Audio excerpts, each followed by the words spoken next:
Muito bem, voltamos com mais um bloco aqui do Superi Notícias e, claro, mais um episódio do Resenha Cast. E hoje tenho a honra de receber o chefe de redação da InterTV dos Vales, afiliada Globo aqui de Governador Valadares, Tiago Borges.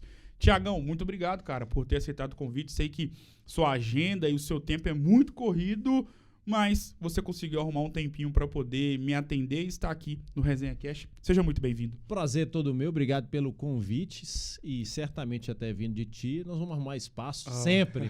Quem me dera. Tiagão, como é que você enxerga o jornalismo contemporâneo? Porque você é novo e já tem uma carreira muito extensa com vários tipos de coberturas.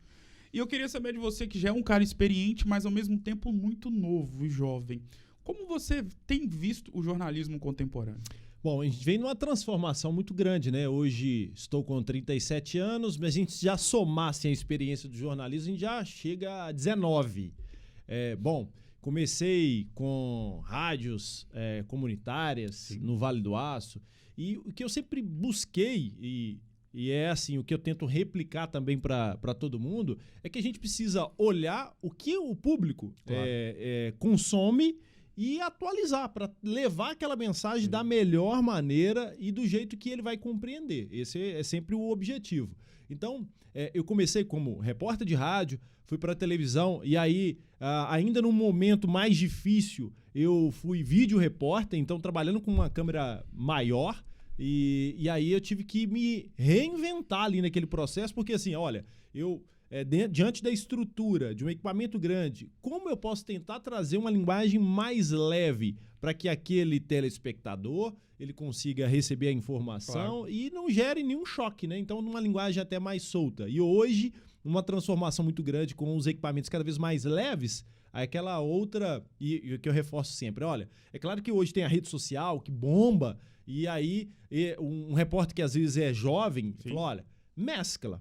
Traga esse perfil seu da rede social também para o jornalismo. É claro que hoje você tem um público na televisão em que ainda é muito tradicional. Claro. Mas há espaço e muito espaço para ter uma linguagem cada vez mais leve. E isso cria empatia. A gente sabe que não dá para concorrer, né? São perfis diferentes. Toda hora eu acertando aqui, né? Vou aprender. Olha quem tá falando em aprender. Mas são perfis diferentes, mas dá para potencializar. Usar o espaço de cada veículo. A rede social, você consegue trazer a informação ali rápida, mas ali na televisão, como que eu posso trazer uma atualização disso de uma forma mais aprofundada e com a linguagem mais solta para poder atender um público que é mais tradicional, assim como também atrair a atenção de um jovem, quem começa a consumir conteúdo e que está na rede social e que pode ser atraído também para a TV. Então, é um desafio muito grande, claro, mas é essa troca de experiência que vai permitindo essa atualização para uma linguagem mais leve. Falando também em desafio, o que o Thiago faz hoje dentro da InterTV dos Vales aqui em Valadares? Sabe o Severino? Faz tudo, né? Bom, apesar do cargo, o título aqui de chefe de redação, eu diria que eu estou em todas as posições dentro da emissora. Então, diante do principal gargalo, tiver um gargalo no dia, na apresentação, no controle do jornal, no controle de material a ser exibido, eu vou lá, a gente dá uma acertada, a gente já pode falar assim, fulano, faz essa posição hoje eu vou aqui. Então, assim, eu participo com todo mundo, junto com o time, em todas as funções, mas o principal é gerenciar o que cada editor-chefe, né, dos telejornais querem para aquele dia, permitir e tentar entregar aquela estrutura. Eu preciso viajar. Opa, deixa eu ir atrás do recurso, então, claro, para a equipe viajar. Então, tem que entregar esse recurso todo e administrar. Alguém que passou mal, está de atestado, quem eu puxo? Então, gerenciar esse processo inteiro. Então, é um desafio muito grande, diário, inclusive. Em relação à sua função dentro da InterTV dos Vales, e assim, é lógico que vocês às vezes não vão falar pela questão da humildade e tal, e de se colocar num lugar assim, de não ser tão protagonista, mas vocês, dentro, na parte interna do Thiago, você sabe que a InterTV é o principal veículo de comunicação de Governador Valadares e região. É uma responsabilidade muito grande entregar um material, um produto com excelência. Claro. E, assim, eu até não paro para fazer a análise dessa responsabilidade como um todo, porque senão a gente fica congelado, a gente não sai do lugar. Mas o que eu coloco como princípio, sempre assim, independentemente do veículo em que eu esteja, eu preciso fazer a melhor apuração e levar o melhor conteúdo. Então, eu coloco isso como premissa. Claro. E aí, o resultado, se eu estou falando para ou se eu estou falando para 2,5 milhões de habitantes, a informação vai chegar de qualidade para qualquer um. Então, eu vou nesse sentido, sempre apurar. E se eu não tiver informação concreta, eu não fico na preocupação de que tenho que soltar a informação. Não tenho segurança naquilo, a apuração, mas já saiu no veículo XYZ. Não, eu não consegui apurar do meu jeito, eu não vou fazer um copia e cola, eu vou só soltar a notícia quando eu tiver a minha segurança jurídica para trazer aquela informação de qualidade. Eu prefiro pecar em não soltar uma informação e aí às vezes alguém fala, vocês estão segurando a informação por causa de XYZ. Não, eu prefiro segurar do que não trazer segurança na informação e trazer as coisas incompletas. Eu acho que a pandemia, ela reforçou muito a importância de nós jornalistas para a sociedade. Você já era chefe de redação na época da pandemia, principalmente nos períodos mais agudos, e como é que você viu o trabalho do jornalista como um todo dentro da pandemia? Foi um desafio gigante.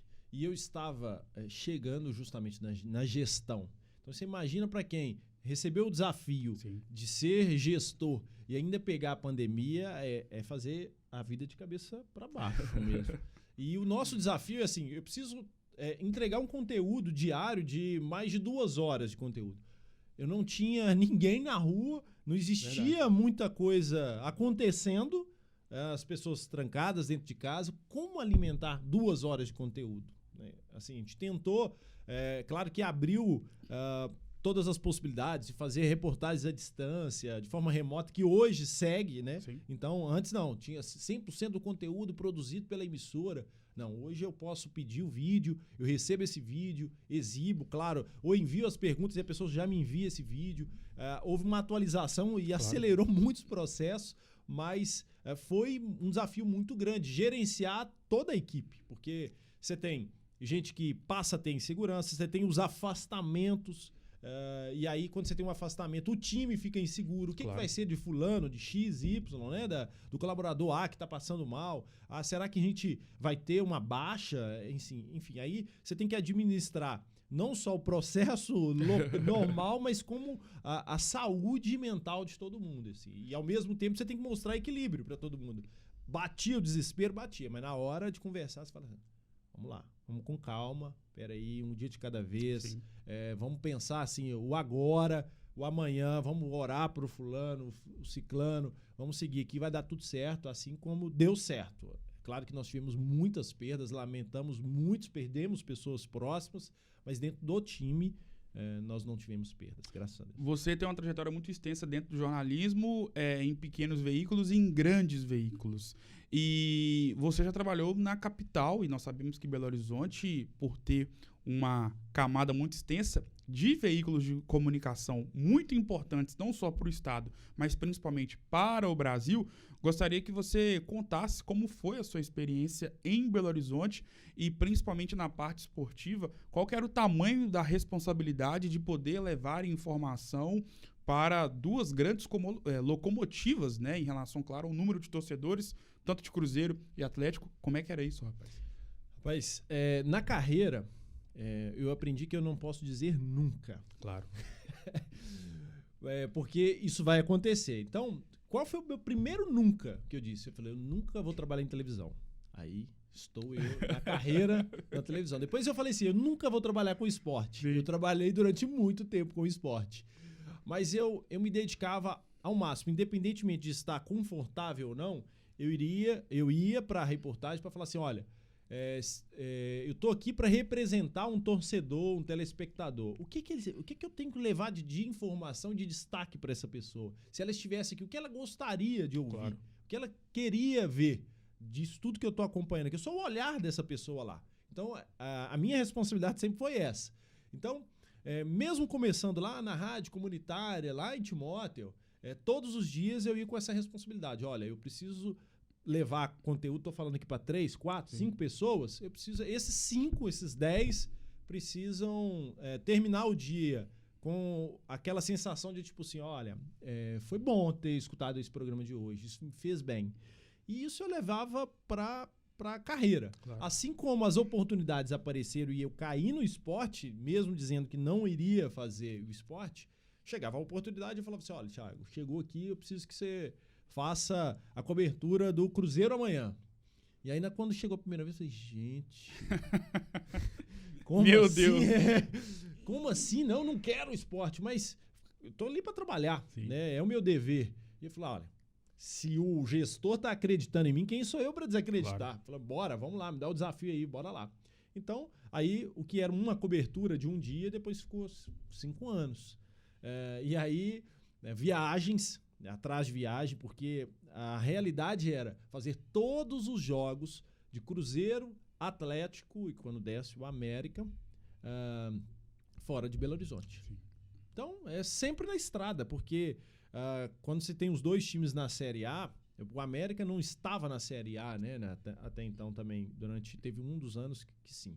Mas, na época, o Cruzeiro jogava dentro de casa, o Atlético fora. Então eu estava nesse jogo fora. Depois, na próxima rodada, quem ia jogar era o Cruzeiro. Então eu saía de um jogo no domingo, voltava na segunda-feira, na quarta tava viajando, na terça viajando de novo, porque tinha um jogo na quarta. E aí isso somava Libertadores, Copa do Brasil, o que tivesse de competição, claro, fazia. Nos jogos de Libertadores, bem mais no início do ano, era uma viagem mais longa. Se o jogo era na quarta-feira, igual o Atlético jogou, foi Libertadores, foi quarta-feira, mas foi dentro de casa. Mas se fosse um jogo fora de casa, eu iria viajar na segunda, porque na terça, normalmente, ou na segunda o time desembarcava lá no país, então eu fazia o desembarque do time. Treino no estádio. Na terça tinha um treino, reconhecimento para o jogo na quarta-feira. Então eu fazia todo esse clima de como estava a expectativa para aquele confronto, como é que foi o reconhecimento do gramado, aí o desafio maior. Contar a história do jogo sem mostrar nenhuma imagem da partida. Rapaz, e televisão é imagem? E aí? E aí, hoje, justamente por conta da internet, qual que é a premissa? A gente sabe que o programa ia ser exibido no dia seguinte. Claro. Até o dia seguinte, o telespectador, o torcedor, ele já tinha assistido o gol. Não era aquela condição... lá de 95, 93... Que esperava o programa para poder assistir os gols, né? Então, até o horário do programa, as pessoas já tinham visto o gol. Então, eu não precisava mostrar o gol mais. Sim. Mas eu precisava mostrar o que tinha de interessante, o que aconteceu no bastidor, como é que foi o caminho do torcedor até o estádio, como é que foi aquele drama na arquibancada, como foi um pós-jogo, algum jogador saiu ali discutindo com algum outro companheiro de clube, com o treinador, enfim, eu tinha que contar aquele bastidor inteiro. Assim. Já tive situação de ser resgatado pela polícia na Argentina, na saída de estádio, no jogo do Cruzeiro 2013, me parece. Me ajuda a relembrar as datas aqui. Fala o nome da cidade. Foi Assunção mesmo, Cruzeiro... Então foi Paraguai. Paraguai. Seu Portenho. Desculpa. Errando. Oitavas de final da Libertadores, exatamente. 2014. 2-0 2-0 Cruzeiro. Os gols no segundo tempo, né? Dedé e Dagoberto. Os 2 gols no segundo tempo. E aí, a memória, né? Memória de torcedor. Bom, e aí foi um desafio grande porque a polícia...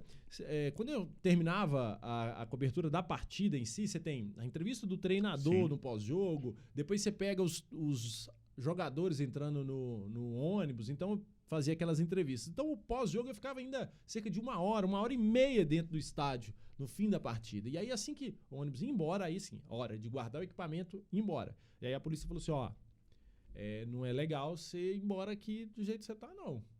Em relação ao assalto ou ao clima da torcida? Porque você tinha um clima de torcedor e risco mesmo, porque iria passar em locais um pouco mais complicados, assim. E aí eles falaram, é melhor você puxar um táxi que seja... seguro. Eu falei, mas como é que eu vou conseguir esse táxi seguro aqui? Eu não sei, não conheço, não sei se o taxista que vai vir aqui é seguro, né? E aí, só que comigo tinham muitos torcedores que estavam justamente para tentar pegar autógrafo, tinha assim, uns 20 torcedores ainda tentando ir embora. E aí eles falaram, os policiais falaram assim, vai ser difícil chamar esse tanto de táxi para todo mundo ir embora, né? Aí tinha o problema de ter que ficar esperando, e a polícia também queria ir embora. Sim. E aí eles falaram o seguinte, ó, vamos fazer o seguinte, tem um ônibus aqui.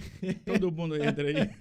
Todo mundo entra dentro do ônibus e vamos embora, nós vamos deixar vocês lá no centro. E aí a polícia levou todo mundo pro centro, e aí foi mais tranquilo.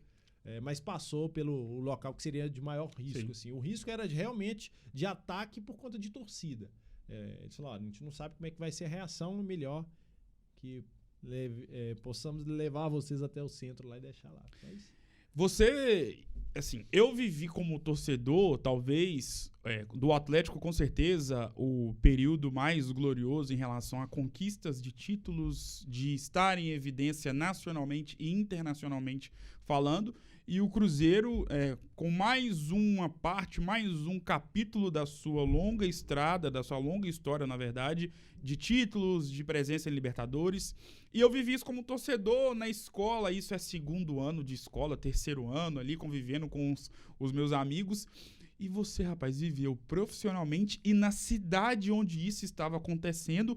E mais, você colocava e fazia parte de um trabalho que tinha como objetivo mostrar diariamente os jogos, o clima da torcida nesse período tão glorioso para o futebol de Minas Gerais. Como é que foi isso para você? Assim, é uma experiência incrível e eu costumo dizer até para quem é torcedor, assim, que gosta mesmo da partida, que vai a estádio, fala, olha, é preciso, coloque na sua meta de vida também acompanhar um jogo internacional. Porque é muito legal você viver o clima também fora do país, sabe? Porque a torcida é unida. Você vai no estádio no Brasil, assim, eu saio de casa, né? O torcedor sai de casa e ele vai lá, ele cumprimenta um outro e entra pra dentro do estádio. Verdade. E pronto, vai ali, ele vai naquele mundinho fechado. Num jogo fora, não. As pessoas falam, você torce pro time X, massa, vamos sair hoje, vamos ficar unidos. E aí você cria já uma amizade fora do país, e é um clima que aí você tem gente que vai dar apoio à cobertura, você tem o policiamento que faz a escolta desses torcedores, e aí ele tem uma experiência que eu acredito ser sensacional. Eu acompanhava como jornalista, próximo, mas era maravilhoso, cara. E assim, viver isso, quando você tem a vitória, como foi o Atlético em 2013, é mais fácil. Claro. É ruim quando você pega o time em situação complicada. E aí você precisa tirar entrevistas de jogadores, do torcedor. Então o torcedor é só reclamação. O jogador não quer falar do problema. Quando tá ganhando é maravilha, né?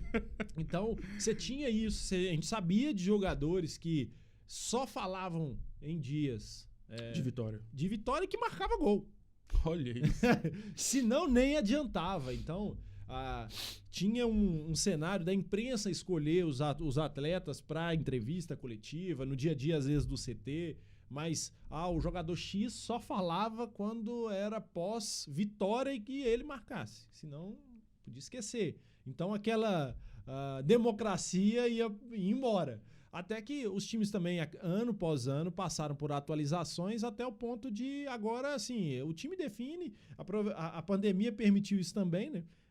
Definir quem é que vai falar e pronto, acabou. Então... Já teve algum problema com algum jogador de Cruzeiro Atlético, ou dirigente, treinador? Alguma pergunta que o treinador, o Mano Menezes da vida não gostou, ou o Marcelo Oliveira? Não, até que com treinador, não. Eu tive com um jogador, foi um jogo do Cruzeiro na Bahia e o Dagoberto não quis falar comigo.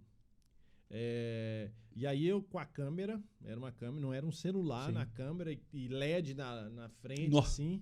E aí ele... O time tinha perdido ou ganhado? Tinha perdido. E era uma situação, assim, em que o time não demonstrou tanta vontade. Sim. E eu fui perguntar justamente sobre isso, né? Aquele momento e a situação dele ter, eu acho que errado alguns gols até. E aí questionei sobre isso, ele passou, não deu resposta. Aí no dia seguinte do programa o pessoal foi justamente falar sobre isso. O time, e aí não dá a explicação pro torcedor e tal, o jornalista fica ali, não consegue a resposta. Sim. E tal.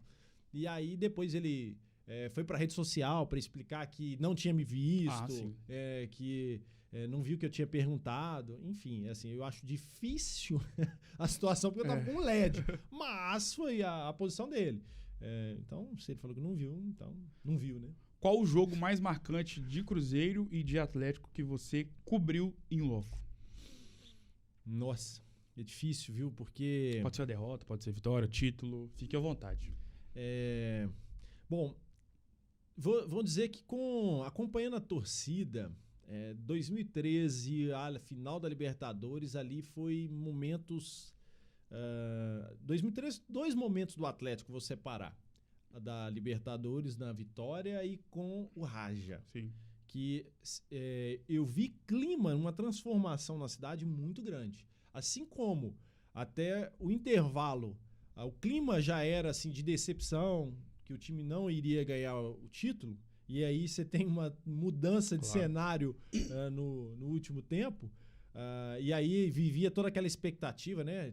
Você tá ali a trabalho e o pessoal já começa até a falar assim, nós vamos embora X horário, enfim, será que vai conseguir pegar o táxi X?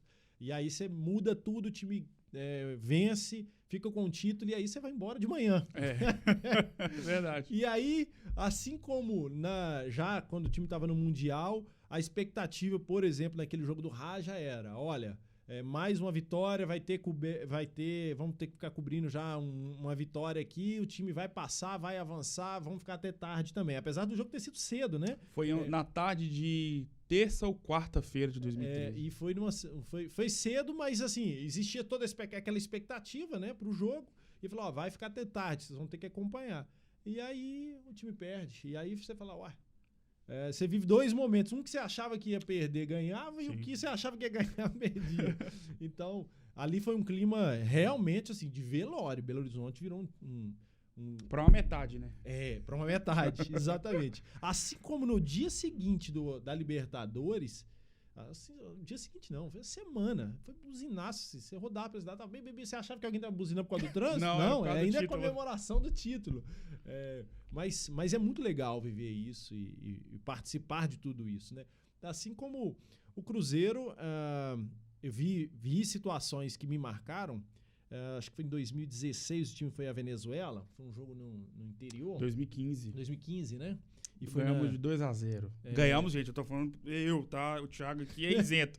Ganhamos de 2-0. Foi numa quinta-feira esse jogo. O Cruzeiro foi um dos piores jogos do Cruzeiro naquela temporada. Na Venezuela, de branco. E aí, o que me marcou foi a situação da Venezuela. Sim. Então, eu lembro que eu produzi reportagens para mostrar um pouco esse cenário. Você conseguia abastecer o carro na conversão, com 11 centavos você completava o tanque. Caramba.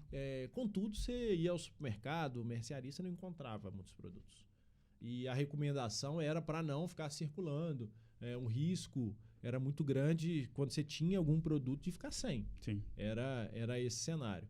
Então, e o que me chamou a atenção é que muitos cruzeirenses foram de carro para lá. E passaram a situação, o pessoal trouxe depoimentos assim de pedágio que tinha que pagar com índios para poder conseguir chegar para assistir ao jogo. Viajaram dia e noite para chegar lá. E aí eu passei uma situação no retorno de problema com o embarque lá, apreensão de equipamento, enfim. E aí aquilo me marcou assim. Tava já exausto, que foi pesado viver aqueles dias lá, porque você ficava assim, cara, será que eu vou conseguir comer hoje? Então você ficava naquela tensão o tempo inteiro. E aí com a apreensão de alguns equipamentos na saída, quando eu consegui de fato embarcar, aquilo foi um alívio. E eu tenho para mim assim, que a gente tem que tomar sempre muito cuidado, pesquisar bastante sobre o local, porque para conseguir ter noção do que você vai viver, saber lidar com algumas situações. Então, assim, mesmo com a apreensão de alguns equipamentos, assim, eu tive que administrar bem ali a guarda naquele momento para não ficar lá, senão acho que eu tava lá até hoje. Tiago, eu tenho 26 anos, sempre acompanhei o jornalismo esportivo e o jornalismo no cômputo geral. Mesmo sendo uma tônica muito vigente nos dias de hoje, principalmente no jornalismo esportivo, né, que os jornalistas revelarem seus clubes de coração, também temos na cobertura do jornalismo político, podemos dizer assim, jornalistas que claramente declaram o seu lado ideológico. E eu tenho uma dificuldade muito grande de encarar isso como normal, mesmo sabendo que é algo normal nos dias de hoje, porque eu tenho ainda na cabeça a ideia do jornalista isento, daquele cara que ninguém saberia e ninguém sabia o posicionamento político ou o time de coração.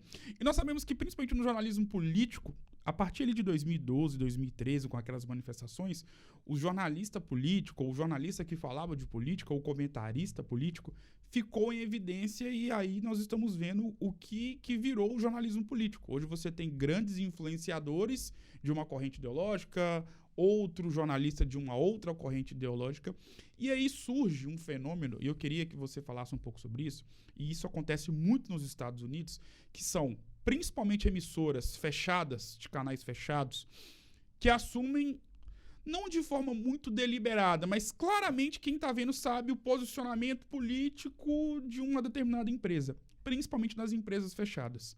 Você que administra a redação de um grande veículo de comunicação, afiliada da maior potência em relação à questão jornalística no Brasil e da América do Sul, como você vê isso? Bom, eu vou ficar mais uma vez em cima do muro nesse posicionamento, né? Eu entendo que deveria ser aceito o posicionamento, definir um time ou político, as pessoas entenderem. Falar, não, o que ele defende, o que ele pensa mas o comentário dele é isento. Sim. Só que, se você torce pro time A ou pro político B aqui, se você fizer uma crítica ao adversário, todo mundo fala assim, mas é porque ele torce ou é porque ele tem o pensamento ideológico X. Então eles vão sempre usar de argumento. O crescimento de veículos, de repente, com esse posicionamento, eu acredito que vem por uma tendência de se criar um nicho. Assim como a gente tem podcasts, tem uma geração de conteúdo da rede social, a pessoa foca em um determinado público. Eu quero não só o nicho, às vezes eu quero o hipernicho. É difícil para um veículo que tem uma abrangência nacional buscar um posicionamento, porque aí você exclui quem não tem. Então você tem que manter um equilíbrio. Opa, mas se o meu objetivo é atingir um hipernicho, tá aqui porque eu quero atingir a determinada publicidade, mercado. Bom, é a estratégia do veículo. Sim. Tudo bem até que aquilo não seja usado, acredito, assim, para distorcer uma determinada informação. É claro que a gente vê posicionamentos até no meio jurídico. Quando você tem lá um julgamento, você tem quem está acreditando numa situação, numa versão que é, às vezes, uma defesa, quando você tem um Ministério Público acusando. Ou vai ser uma defesa dependendo também, né? Mas você vai ter o Ministério Público acusando. Então você tem um lado que acredita numa situação, o outro que acredita em outra, e vai ter alguém para decidir. Isso é o júri, né?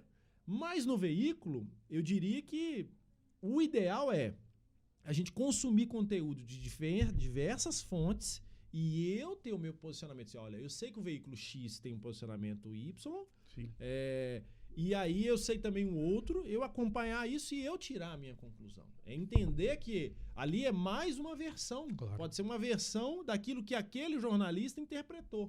Não vou levar que ele está buscando um posicionamento ideológico dele. Mas ele, na hora de ler, ele vai separar determinada informação para poder mencionar. Claro.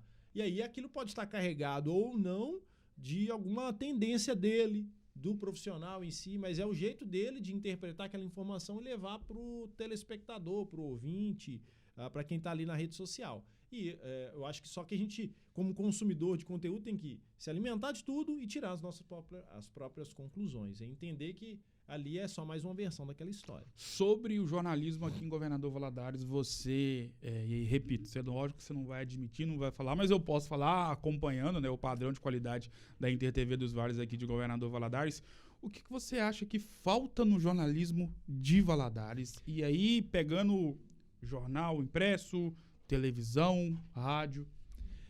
Eu vivi em dois momentos o jornalismo de Valadares, né? Agora, depois de 2019 para cá, assim como em 2010, 2011, até o fim de 2012, em que eu estava até na TV Alterosa. E eu vivi momentos e trabalhei com diversos profissionais nesses períodos aqui. O que eu vejo da grande diferença é o perfil do profissional que chega para a comunicação. É entender que a rede social, o contato virtual não é tudo. Então é o que eu tento reforçar o tempo inteiro. Assim, não é só ouvir um lado. Gente, eu preciso ouvir todos os lados. Quantos? Todos possíveis. Se eu mencionar aqui uma determinada pessoa, eu tenho que ir lá buscar um posicionamento dela. E é o maior desafio. Com a rede social que cresceu muito, eu tenho muitos criadores de conteúdo. Tá, mas esse criador de conteúdo está levando de que maneira?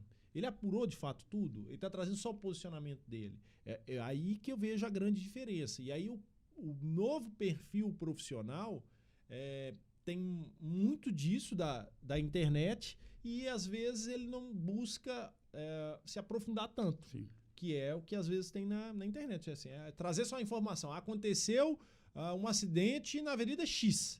Tá, beleza. É informação nua e crua. Mas por que aconteceu? O que causou? É um semáforo que estava em manutenção? Às vezes ninguém traz esse detalhe. E a tendência, muitas vezes, assim, é o pessoal chegar com uma certa velocidade, com aquela preocupação de que eu preciso levar informação rápida. E deixar passar o principal. Sim. E como a TV vai soltar o jornal 2, 3 horas depois, mesmo que tenha um boletim na programação, eu preciso trazer para além daquela informação só de que aconteceu o acidente. O que causou aquilo? O que foi determinante? É o que vai fazer diferença para buscar a pessoa, para a audiência para aquele canal específico, né? E o que eu vejo hoje muito com a juventude, os novos profissionais, é muita superficialidade nas histórias. Essa é a grande diferença. Então a gente ficava na porta aí acontecia às vezes uma determinada operação, a gente ficava ali em cima e questionava. Eu lembro de uma apreensão, uma prisão de um grupo em flagrante, até no primeiro momento estava clonando cartão. E aí depois esse grupo foi liberado. E aí a imprensa foi para a porta da polícia para questionar o motivo. E pressionou para entender a história. Não é porque a gente quer mudar a história, mas é entender porque, olha, você tem um grupo preso em flagrante com um monte de cartão clonado, por que foi liberado? É entender, assim, não é só dar a notícia, mas pressionar. E aí, se de repente você tem uma transformação da sociedade, saber que todo mundo tem alguém vigiando, é isso que é importante. A pessoa, se você deixa uma bicicleta ali, ela deveria ficar ali, mas infelizmente às vezes ela não fica. Sim. Por quê? Porque ela só vai ficar se souber que tem alguém vigiando, que tem alguém de olho e tal. Se não, filho, não demora muito, ela vai ser levada. Então isso acontece na sociedade inteira. Assim, se tem alguém fiscalizando, se tem alguém em cima, de repente você tem uma transformação. E é aí que eu acho que é a grande diferença. Antigamente, eu diria que os profissionais buscavam e ficavam incomodados com determinadas decisões e buscavam entender mais, até para trazer mais uma versão. Hoje não. Eu tenho um posicionamento, eu só digo, a polícia fez isso. Mas eu não busco por que ele fez aquilo. Então, o maior desafio, eu acho que está aí, a diferença está aí. Quem é Thiago Borges? Rapaz, um cara que é incansável. Assim, bate desânimo às vezes, bate. Mas é incansável para levar informação.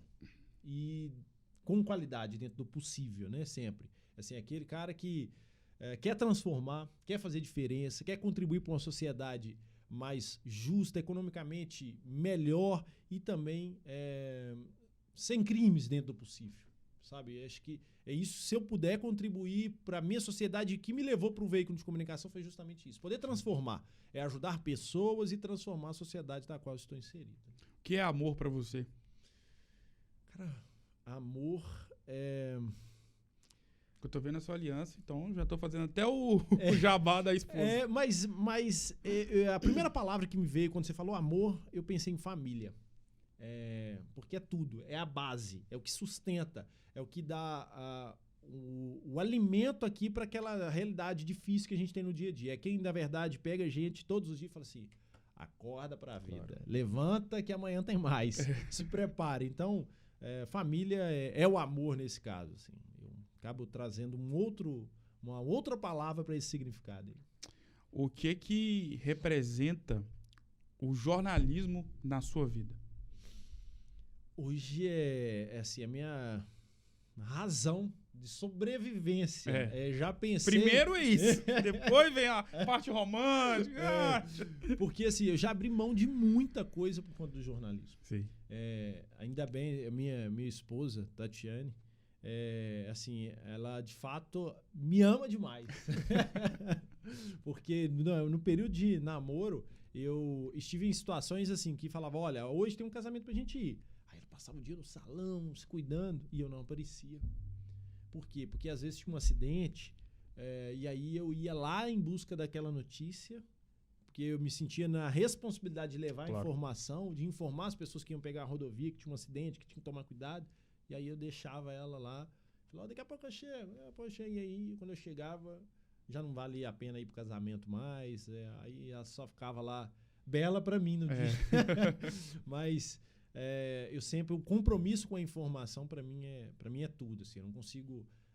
eu prefiro não saber da história, porque se eu souber, eu tenho o dever de informar as pessoas para aquela transformação. Já tive situação de sair durante uma madrugada da emissora e aí me dá conta que lá no pico tava pegando fogo. Aí eu falei, não, vou embora, deixa por aqui para amanhã cedo. Eu falei, não. Peguei o carro, fui lá, fiz a cobertura na madrugada do fogo do Ibituruna. No dia cedo, quando o pessoal chegou, tá lá o relatório. Ó, a reportagem tá aí, tá pronta. É só editar mesmo. Pô, e quer editar? Não editei, não. Tá aí, pelo menos é isso que vocês fazem pra mim hoje. Um grande jornalista a nível nacional que você admira. Cara, às vezes pouco falado. Tem inúmeros nomes que às vezes o pessoal fala, mas você vai lembrar dele. É um cara que eu admiro muito, chama-se Celito Esteves. É um cara que traz com leveza, assim como Darlisson, que é um cara também da região, que tem uma linguagem super leve, e o Celito também traz, em reportagens complexas, uma leveza, mas, claro, tem inúmeros nomes aí, que seria até uma covardia ficar só com o Celito, mas é para evitar o pecado, vou ficar nele, porque foi uma referência para mim na transformação, principalmente na época da cobertura do esporte, porque ele me ajudou a encontrar dentro de situações de arroz com feijão, aqui na contar uma história, achar um elemento que pudesse ser interessante para deixar aquilo mais atrativo. Um grande jornalista em Governador Valadares. Pode ser também repórter cinematográfico? Claro, sempre, fique à vontade. Eu acho que também não posso esquecer de uma referência para mim durante a carreira, Alex Heller, hoje cinegrafista, repórter cinematográfico da Alterosa, mas também, assim, seria um pecado ficar só com ele, o Carlos Albuquerque, referência da minha vida, né? Vi jornalismo, comecei, o Carlinhos já tava ali. Quando você era assim, pequeno, né? E aí, pra mim, assim, todo dia ensinando também, mas o Alex eu tive um tempo maior de contato, e hoje eu tô agora já chegando no equilíbrio, né? Um tempo maior com o Carlos Albuquerque, aprendendo diariamente também com ele, assim como a Ana Carolina, o Leandro Monteiro, que foi o gestor na Alterosa. Então, assim, seria um pecado. E até a nova geração, claro, nós temos grandes nomes em processo de evolução. E o que só reforça assim, olha, seja incansável, busque mais. Mas essa juventude nos ensina muito também, assim como tá aqui. Ai, quem me dera. Aprendendo contigo. Então, beber dessa fonte é muito bom, sempre. De todas as fontes. Muito obrigado por esse bate-papo. Foi uma honra ter você aqui, conversar com uma pessoa do seu gabarito, da sua qualidade, da sua competência e do seu caráter como homem profissional. É sempre uma honra. Obrigado por ter aceitado o convite. Sucesso e as portas estão abertas para você voltar mais vezes. Digo mesmo e pode contar comigo sempre. Para mim é uma honra estar aqui e falar com a sua audiência. Tamo junto, Thiago. O Resenha Cast de hoje e o Super Notícias vai ficando por aqui. Um grande abraço e eu volto em uma próxima oportunidade. E afinal de contas, você já sabe, todo dia é dia de episódio novo com uma pessoa diferente aqui no seu podcast de Governador Valadares. Até mais.